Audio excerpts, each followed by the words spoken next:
Okay, well, we'll go ahead and call the meeting to order. If Mabel, please stand for the Pledge of Allegiance.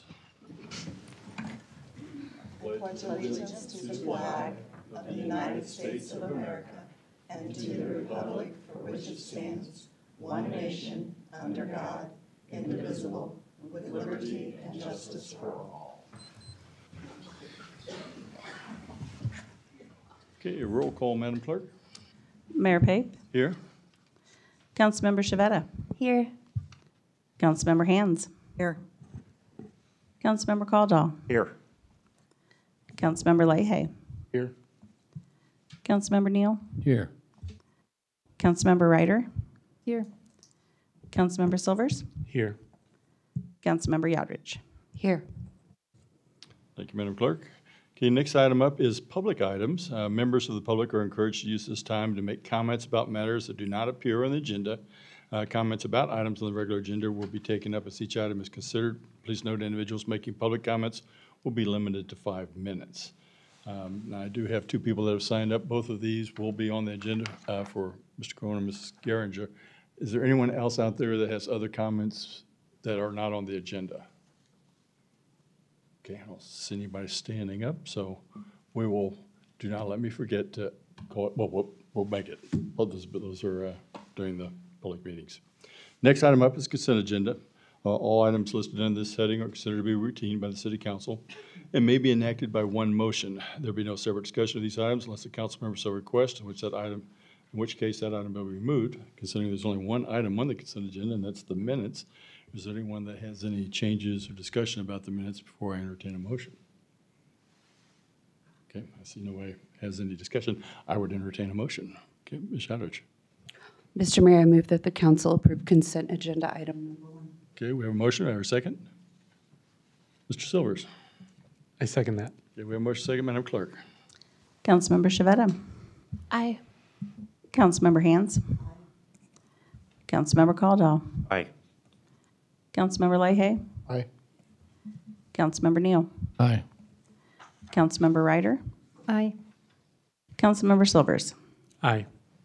Councilmember Yodridge. Aye. Motion passes 8-0. Thank you, Madam Clerk. Next item on the agenda is the mayor's report. I always like to share some of the things that I and the council have done over the last 2 weeks.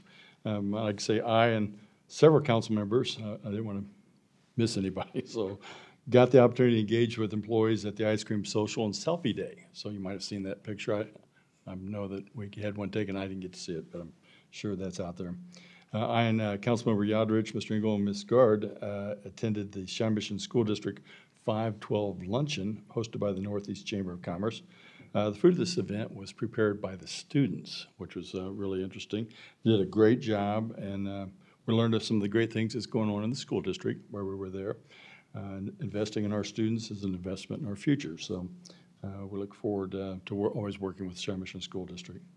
I, Councilmember Shavetta, and Johnson County Commissioner Hanslick attended the walkthrough of the new Merriam Plaza Library, okay, which is under construction. I'm here to tell you it's making great progress. One of the things we did find out about, there is a room inside that's going to have a mural on it, and it's going to acknowledge one of our families, the Webb family, which is Merriam family, and the impact of the Brown versus Topeka the decision that actually changed the segregation to no longer allow segregation of schools. I'm sure the new facility will meet the needs of our residents. It's been around since 1956 in Merriam, and I'm sure we'll be around for another 67 years once it gets open. We did try to pin them down. They are telling us it will open in 2024. That's all we know. So that could be any time, but it will be open in 2024. I and Councilmember Hands attended the concert in the courtyard for our community center. Great job by Director Slocum's staff. They had a great band, food and beverages were served. Community staff does a great job of hosting those events. If you didn't catch it and weren't there, try to catch the next one. I assume we might have another one. I say that as I'm not sure we're getting winding down to the end of the year here. But I'd also like to remind everybody that the Turkey Creek Car Show will be happening September 9th. So that's going to be coming up for our next council meeting. And that's always a great event. Lots of great cars down there. One of my toughest jobs as the mayor is to pick the mayor's pick at that car show. But I will make one take one for the team and try to make that call for one of those great cars that'll be shown down there. That's all I have for the mayor's report. Moving on, it looks like the next item up is going to be comments, or I assume Director Oliver is going to come forward and talk to us about us exceeding our revenue neutral rate, and then we'll have a public hearing concerning that topic here as soon as she's done.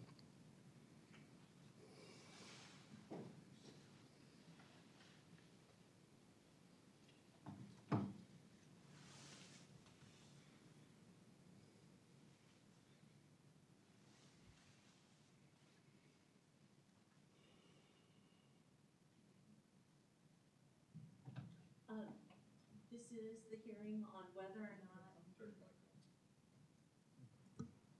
This is the hearing on whether or not to actually have a property tax rate above the revenue neutral rate. The revenue neutral rate means that a government levies the exact same amount of property tax that they collected in the previous year. So there's no allowance for inflation, there's no allowance for the fact that our assessed valuation has grown from new construction, for us to gain some of that. It's just strictly you would have the same amount in the same. And since you're not really allowing for growth in inflation, essentially you're funding your government and requiring that you provide the same amount of services, but at last year's prices. The way the revenue neutral rate works is last year the assessed valuation was $248 million. The mill rate was 27.665, which generated $6.8 million in property tax. This year, the assessed valuation is $268 million. So in order to generate that same $6,851,000, you would have to lower the mill levy by over 2 mills to get to that same amount. Instead, what staff is recommending is when you plug in that $268 million, we're recommending that you go with a mill levy rate of 27.415 mills, which is actually a quarter mill levy reduction. And so the total property tax levy would be $7,352,000, which does raise an additional $500,000. How would this mill rate for Merriam compare with others? You can see we're actually towards the bottom in total mill rate, with Overland Park being the lowest at 14.573 and Edgerton being the largest at 46.307. So we're towards the middle, but really closer to the bottom than the top mill. In looking at what Johnson County cities have elected to exceed their revenue neutral rate, the only one that has not is Roland Park, and that's a little misleading because while they're not going to exceed their revenue neutral rate, they are raising some stormwater fees that will, the same amount will be billed on the property tax. It's just instead of being called property tax, they'll also have a stormwater fee put on there, which we do not have at all. So are there any questions for me as far as the revenue neutral rate? Yeah, we're just discussing revenue neutral rate at this point. Any questions for Director Oliver? Mr. Lahey? I think last time we had a slide that talked about how we've increased the property value and how that basically got us to our calculation to reduce it by a quarter mil. Do you have that slide or that chart? I do not have that with me. Can you give like a really brief overview? Sure. Whenever you, I can pull up anything that's on the swap drive though, correct? Yes, you can. Okay, let me pull that last time. I just thought that was a really helpful slide because it addressed a lot of the questions that we had about getting to Sure. that number that allows us to account for increased growth.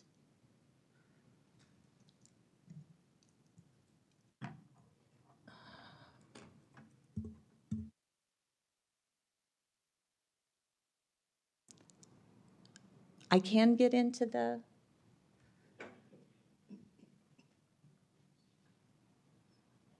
oh, I guess it's probably under network, maybe, I don't know. Where would I go to?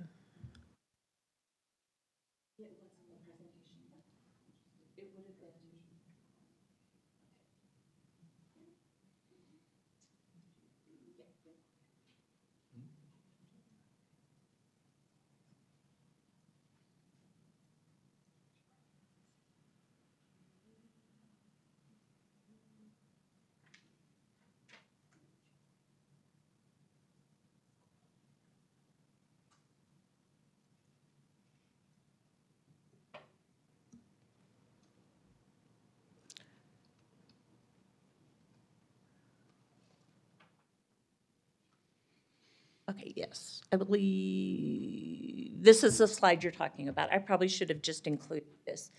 If you looked at the amount of property tax that's generated if we went with the revenue neutral rate, you would get 6.8,051,000. If you looked at the growth from new construction or change in use, that generates a $7,000 increase, pretty small. Then if you looked at the CPI growth that we got from the Bureau of Economic Analysis, the federal government, it said that the KC region grew by 7.9%. So if you use that, you get just under 500,000. So the city mill levy rate, if you went with that, adjusted it for inflation essentially, you would come up with a 27.436 mill levy rate. We're actually, what we're recommending is slightly under that. It's 27.415. So to be clear, that calculation there does not include any reevaluation of property values. So the fact that my That would property be value correct. That would essentially not capture any, it only captures it to the degree that you have inflation. All it's doing is adjusting it for inflation. Okay, do we have any other questions for Director Oliver? Okay, well, with that, I will open up the public hearing concerning this particular item on the revenue neutral rate. I do have Mr. Crone, I think you're up first. You'd like to speak to the council? Just give your name and address for the record. Good evening, Billy Crone, 6633 Wedge Street. I originally wanted to just come up here and say thank you for the proposed budget because for the first time since I moved here, staff is not proposing to fully leverage 100% of our neighbors' increased property values against them and hide behind the mill rate myth to mislead the public that taxes aren't going up when in fact they are, dollar for dollar. I could just accept that bone that's been thrown to us as a win, but you know me better. My conscience got the best of me, and so I'm up here right now to cheer you on, to support you, and challenge you to do better and to remain revenue neutral. As other districts have done, actually the majority have done revenue neutral or less in Kansas in the past. Merriam's property taxes have increased. Merriam's property taxes have increased 111% since 1997. To be clear, they have more than doubled during that time. In the same period, only 61% was the inflation. So it's far outpaced inflation historically. The mill rate council likes to brag about not increasing has in fact increased by 39% since 1997. And all this meanwhile, the city hasn't grown 1 square inch. Our population has actually gone down about 10% since that in that same time period. So why are we paying so much more today for government? And this is not just a problem from the last year. Why do I hear council and staff talking about growth in these meetings? It's okay to be a small town. It's okay to stay a small town. I love this city for the small town that it is. One of the benefits of a small town should be a small budget and low taxes. But Merriam has strayed very far from that since it was incorporated in the 50s, and we should correct that. In July, staff told us it would require cutting about $500,000 from their proposed budget to remain revenue neutral. For some perspective, our budgets come in around like 30 to 32 million these years, the total annual budget. And fortunately, staff also provided that day a laundry list of wants and desires, adding into the millions of new expenses, optional expenses in 2024, many of which never fit in a previous year's budget and literally weren't part of the original plans approved by voters. The biggest of these, of course, is that $400,000 generator. And when I heard staff say it wouldn't keep the community center open during a blackout, I joked to myself, what's it for then? To keep the pools running in an empty building, in a community center without community? And I wish that was a joke, but that is the plan if you approve the budget tonight as proposed by staff. And no talk about the ongoing maintenance cost of that generator as well, which I'm sure will help justify a continually growing budget over the years, over the decades. That's not a small investment. Our city took 6 months to replace a sign that was broken in front of our community center. And it's been nearly a year now that a 6-foot gaping hole has been eroding under the Turkey Creek Trail. We can't fill a hole with dirt, and we're supposed to take care of a $400,000 generator. We're a small Midwestern town of 4,000 homes and 11,000 people, and that's okay. That's great. And we need to know and respect our limits. We don't need to buy a helicopter or an ice rink, for example, even though those would be nice to have. We don't need the network of high-definition citizen surveillance cameras that we do actually have at most of the major intersections in Merriam, by the way. And we don't need to spend this $400,000 on a generator that we won't use but twice a year. Our Parks Board chair remarked that it would be unwise to spend large sums of money to buy and maintain something used so infrequently at the last meeting that he attended. And the Parks Board agreed unanimously. And he was only talking about a $10,000 expense for some AV equipment, not $400,000. I stress the generator because it's the largest and easiest cut to make, but it's not the only waste in the proposed budget. The smart home lighting for City Hall, the near doubling of our tax money giveaway games, the makeovers of bus stops that most of us don't even know where they are, the consultant to investigate trash hauling options. We already have a highly paid city administrator and 2 assistants. I'm sure between them they can work out a spreadsheet and a phone. My HOA had to take bids and come up with a bulk hauler service for our neighborhood, and we never hired a consultant. I'm not saying don't spend money. I'm not saying cut the budget in half. I'm just saying don't be quite as brazen with the checkbook. Please make a couple easy cuts to keep 2024 on par with this year, just on par. Maybe we can afford that generator once we pay off our outstanding, debt service. Live within our means, like so many families in our community do. That's all I have to ask. Please remain revenue neutral for 2024. And to also correct one little detail earlier, it was mentioned the stormwater in Roland Park. We do have a stormwater management here. It's not done by the city, it's done by the Merriam Drainage District. And they are one who has successfully been revenue neutral now 2 years in a row, and they're still, in business is not the right word, but they're still taking care of things. So thank you very much. Please do your very best. I appreciate all the work you do. Okay, thank you, Mr. Cohen. Ms. Gardner, did you want to speak about the revenue neutral rate or the budget? Kind of one and the same, so either now or later is fine. Okay, either one. Okay, thank you. We'll just take it up to the next one. Thank you. Okay. Well, I will, seeing nobody else coming forward for the, oh, yes, sir. Please come forward. Yeah.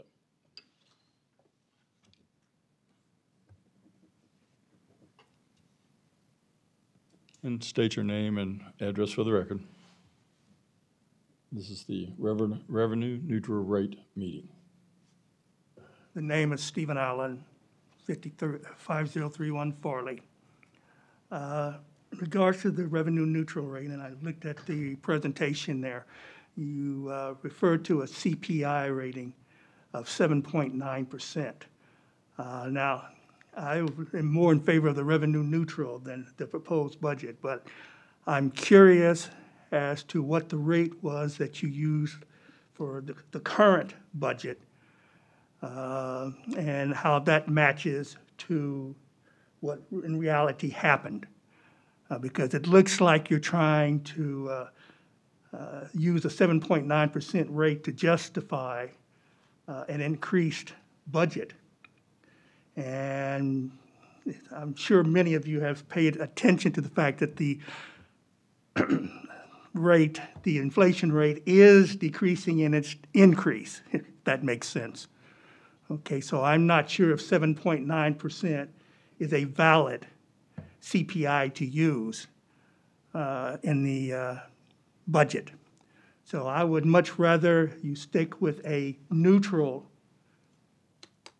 budget, neutral revenue budget, rather than go with the 7% increase that you're asking for, particularly if a lot of that is based on a CPI of 7.9%. I would be curious as to what the true CPI rate is for Merriam and the various Merriam operations, whether it be police, fire, or whomever. But I don't have that information readily in front of me. I did look at the budget, but unfortunately, as usual, I forget to bring the budget with me. So unfortunately, I don't have that information directly in front of me. But I prefer the revenue neutral rate rather than the budget rate, because I think the budget rate is taking into account additional items that may not be appropriate for Merriam. Thank you. Okay, thank you, sir. Anyone else want to speak to this before I close out the public hearing on revenue neutral rate? Is anyone else coming forward? We will close out that portion of the public hearing. At this point, I would entertain a motion to see what we want to do with this revenue neutral rate. Ms. Hands. Yes, Mr. Mayor, I move that the council approve a resolution to exceed the revenue neutral rate. Okay, we have a motion. Do I have a second? Ms. Shadrich? Mr. Mayor, second. Okay, Madam Clerk, we have a motion and a second. Councilmember Hands. Aye. Councilmember Caldwell. Aye. Councilmember Leahy. Aye. Councilmember Neal. Aye. Councilmember Ryder. Aye. Councilmember Silvers. Aye. Councilmember Yodridge. Aye. Councilmember Shavetta. Aye. Motion passes 8-0. Thank you, Madam Clerk. Looks like next item up would be the 2024 budget. Director Oliver is already up there ready to cover all the pertinent information.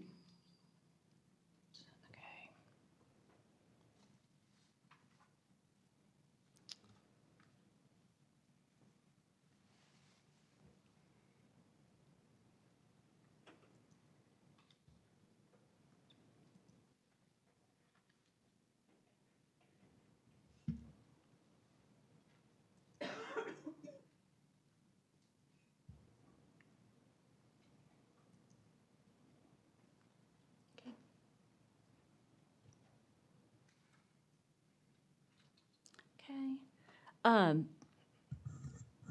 This summarizes the budget that you're improving and includes all of the operating expenditures that we've talked about, as well as the CIP that we looked at in April and May.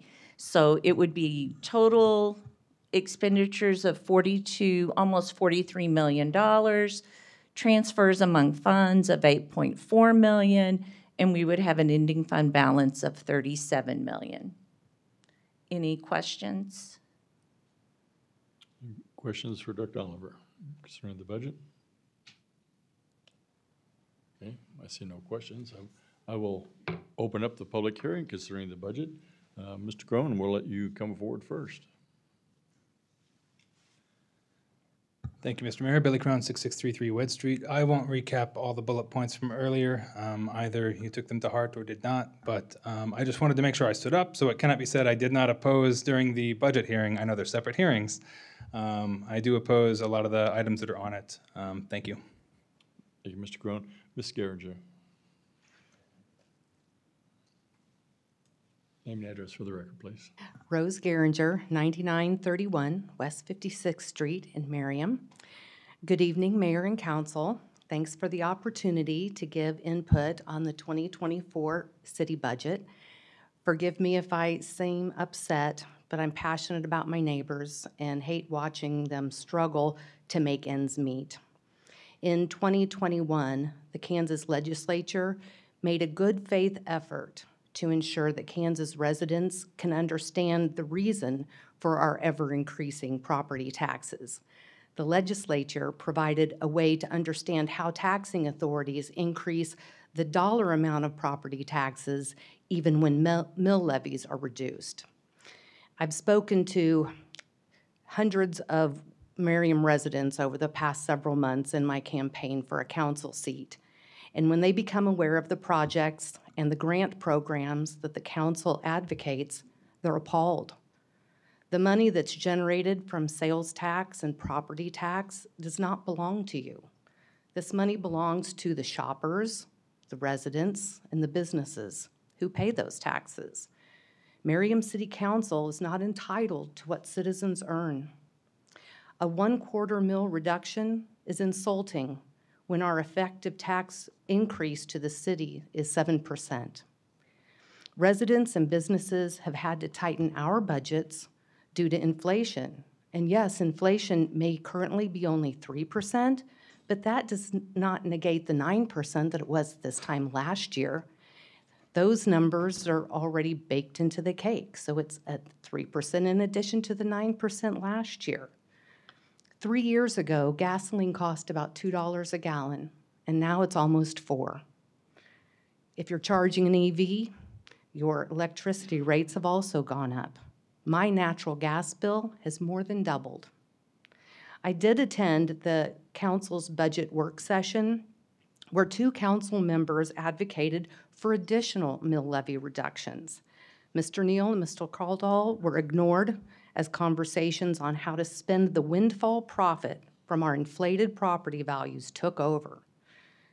This council continues to fund 12 grant programs that take tax revenue and redistribute it according to your whims. Here's an example. The funding for residential tree grants in 2023 is $50,000. The 2024 budget increases the tree grant program to $100,000. That's 200% increase. If I want a tree, I will pick it out and pay for it myself, as I have done many times in the last 24 years as a Merriam resident. The residents I've been speaking to, a lot of them lived on fixed incomes, and they don't want to be told to apply for a grant for property tax relief. That's insulting. Let them keep their money and eliminate the red tape. That would be compassionate. Every city's #1 priority should be public safety. I wonder what our excellent police department could do with $100,000. Merriam will spend less than 20% of its budget proposed for 2024 on public safety. The council's priorities are out of step with the residents that I've spoken to. They are concerned with rising crime all over the metro. I'm running for city council to bring my household budgeting common sense to our civic government. Just because Merriam is flush with revenue from automobile sales taxes and small business property taxes, it doesn't mean that you are unaccountable and can spend with impunity. Residents and businesses would never willingly pay for council's pet projects. It is not too late to rework this budget with proper priorities and compassion for the people who have earned the money. Thank you. Okay, thank you, Ms. Geringer. Is there anyone else for the budget? And everybody else signed up? Okay, well, we will close out the public hearing on the budget portion of it. I would entertain a motion, see what we want to do with this. Ms. Hands. Mr. Mayor, I move that the council approve a resolution adopting the 2024 operating budget. Okay, we have a motion. Do I hear a second? Ms. Shadrid. Mr. Mayor, second. Okay, Madam Clerk, we have a motion and a second. Councilmember Caldwell. Aye. Councilmember Leahy. Aye. Councilmember Neal. Aye. Councilmember Ryder. Aye. Councilmember Silvers. Aye. Councilmember Yodrich. Aye. Councilmember Shavetta. Aye. Councilmember Hands. Motion passes 8-0. Yeah, thank you, Madam Clerk. Okay, it looks like the next item up on the agenda is council items. The first item on that is consider approval of amendments to the governing body rules and procedure. Who's going to be handling that, Mr. Engel? I'm going to do that item over here. okay, Sorry. thank you. I'm just going to stay over here since I have to do the Thank vote. you. Good evening, Mayor, Council. The item before you tonight is a proposal for 2 amendments to the governing body rules. Just before we get started, you can approve one amendment without the other. You don't have to approve them both. They're just happen to be together. So the first one is in relation to executive sessions. Executive sessions are to be confidential. We do allow council members to call in and attend remotely. However, we do not allow that phone call to continue into the executive session. Currently, it's our practice to not allow that, but we don't have that really memorialized anywhere. So it's just a good practice to put that in the governing body rules so that everybody understands, the expectation. The second one, or do you have any questions on the first item? Any questions on that We first can item from? handle these separately in case you don't want to do them both. Okay, all right. So the second item just is in regard to the agenda materials and what goes in council packets, particularly agreements. So we've never really had a consistent when we put contracts in, when we don't. Sometimes we do, sometimes we don't. So this just kind of standardizes what goes in the packet and what doesn't. We have 4 standard agreements that we use for probably 90% of the business that we conduct here. Those have all been written, approved by our city attorney. The only thing on those that typically changes would be the scope of work and obviously the bids that were submitted for the job. So going forward, we would just include those bid tabs and those proposals and the scope of work and not the 10-page or 100-page agreement. Some of those are pretty long. Other agreements that would be considered proprietary or specialty, we would include those. Those are typically like software or technology programs. They have a lot of very specific language that obviously would not be in a standard contract for a construction project. Those all are, we currently send those to our city attorney. They, sometimes have a back and forth with the vendor to get those all fleshed out. So we would include those types of contracts because they're very specialized. So it's just a way to kind of standardize what goes in. This way staff knows what to include, and that way council also has an expectation of what they're going to see in the packet each time. So I am open for any questions, if there are any. Any questions for Ms. Benning? Okay, I see no other questions. Does anyone have a desire or need to separate those two before we call for a motion? I see no one. Well, I would entertain a motion then at this point. Ms. Antz. Mr. Mayor, I move that the council approve the amendments as proposed to the governing body rules of procedure. Do we have a motion? Do I have a second? Ms. Shadridge. Mr. Mayor, second. Okay. Madam Clerk, we have a motion and a second. Councilmember Leahy. Aye. Councilmember Neal. Aye. Councilmember Ryder. Aye. Councilmember Silvers. Aye. Councilmember Yodridge. Aye. Councilmember Shavetta. Aye. Councilmember Hands. Aye. Councilmember Caldwell. Aye. Motion passes 8-0. Thank you, Madam Clerk. Next item up on council items is consider approval of a contract with Julia Dixon for the Public Art Master Plan. Who's going to be addressing that? Oh, please come forward. Good evening, Council. I'm Lauren Kravosha. I'm assistant to the City Administrator here in Merriam. I'm here to share with you a little bit of the background on the proposal for a public art master plan. One of the council budget goals is to support a public art program in Merriam, and there is funding in the 5-year capital improvement program to do that. So the city started to meet that goal by reconvening the Public Art Committee. They first met in April of this year, and they decided it would be helpful to them to move forward if they had a master plan to help guide their work. So the master plan would involve residents and stakeholders in its creation, and it would help create a unified vision for what the future of public art might look like in Merriam. And it would also help guide the selection process and placement for future works. The city issued an RFP to hire a consultant to put together this master plan. We received 7 responses for that RFP, and a subcommittee of the Public Art Committee reviewed all 7 of those proposals and narrowed it down to 3. And the whole Public Art Committee interviewed those 3 finalists at their August 10th meeting. After some discussion at that interview meeting, they all unanimously decided to recommend Julia Dixon for creating our public art master plan. So Julia Dixon is a creative economy expert. She has 15 years of experience in arts-driven economic development, planning, and arts management in small communities.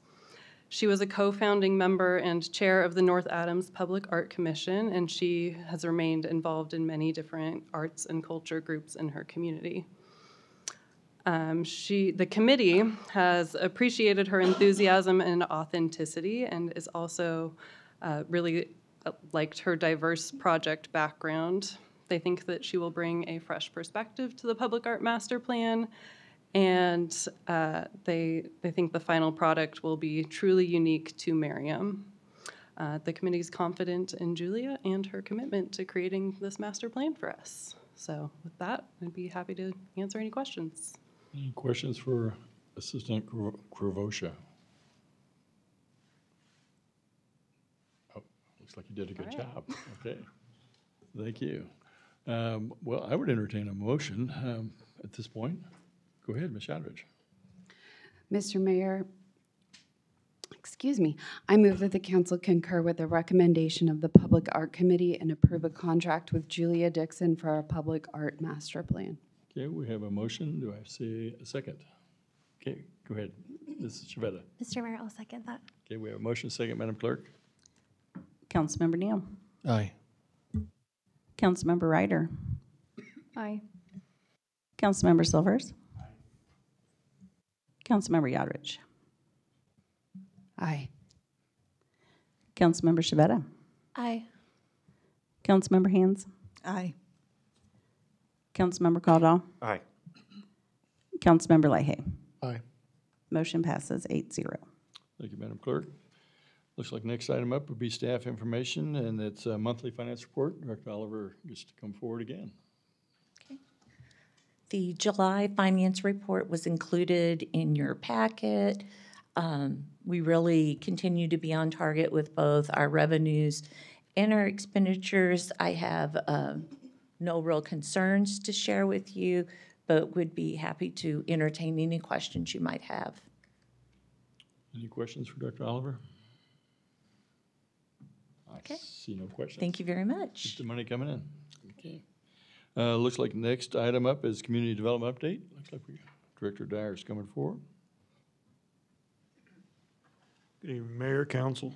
Brian Dyer, Community Development Director. Just to update you on the major projects we have going on. Obviously, as been mentioned, the library continues to go forward. It's been a good project. I haven't had any issues or complications at this point in time. Also, the Advent Health Cancer Center still going along well too. If you haven't been over there, it's definitely going to make a dramatic improvement to the main entrance point over there for the hospital. So it's going to definitely be an improvement over that previous parking garage that was located there. And then Merriam Grand Station continues to go forward. They are working on submittals, or they actually have submitted for the outlot parcels, and so they're working through to get issuance of the building permit for those. So they're hoping to start work on those later this winter, just particularly the grading on those sites. And also, we are about at 95% plans for the undergrounding of the utilities, so we're getting very close to that. The person who's working on that has just gone on an extended leave for I believe a couple of weeks, so we'll add a little bit more to the timeline. I can say that the price we're looking at is right around that $4 million mark. It stays right there, so we're still working on that. So hoping very soon to be able to get before you the details of that and an agreement to go forward with that project. And then the last thing I want to add in is with the approval of your budget tonight, that does include next year's driveway grant. So as we always do, we will start working on getting that information out and the applications out for that grant program here within the next couple of months. We always like to get the applicants lined up for those in late fall, so we can get it all put together and have a package to go out to, for bid in the wintertime, so they can get it done first part of spring. So I just want to add that, expect that to be going out here pretty soon. So with that, I'd be happy to answer any questions. Does anyone have any questions for Director Darrow? I see no questions. Thanks, sir. Thank you, Mayor.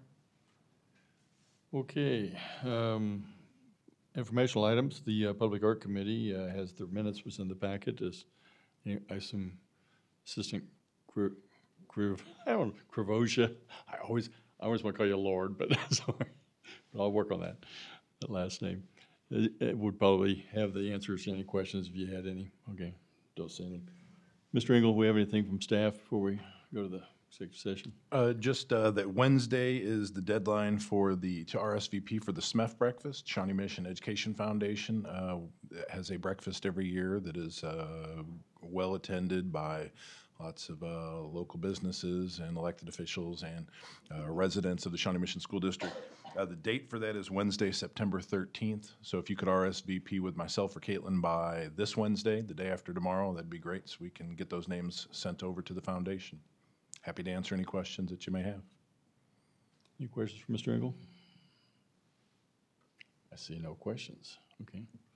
My understanding is that we do have an executive session this evening. Okay. Well, I would entertain a motion to go into executive session. Mr. Mayor, I move that the governing body recess into executive session to discuss a potential development project pursuant to KSA 754319B2, which allows the governing body to recess into executive session for consultation with legal counsel on matters deemed privileged in attorney-client relationship. Present will be the governing body, city attorney, city administrator, community development director, assistant city administrator, and finance director. The meeting will reconvene in the council chambers at 8:15. Okay, we have a motion. Do I have a second? Okay, go ahead, Ms. Ryder. Mr. Mayor, I second. Okay, we have a motion second, Madam Clerk. Councilmember Ryder. Aye. Councilmember Silvers. Aye. Councilmember Yodridge. Aye. Councilmember Shavetta. Aye. Councilmember Hands. Aye. Councilmember Caldwell. Aye. Councilmember Leahy. Aye. Councilmember Neal. Aye. Motion passes 8-0. Yeah. Thank you, Madam Clerk. I would entertain a motion to adjourn. Mr. Mayor, I move we adjourn. Okay, we have a motion. I have a second. Ms. Shadridge? Mr. Mayor, second. A motion and a second. All in favor? Aye. Meeting's adjourned.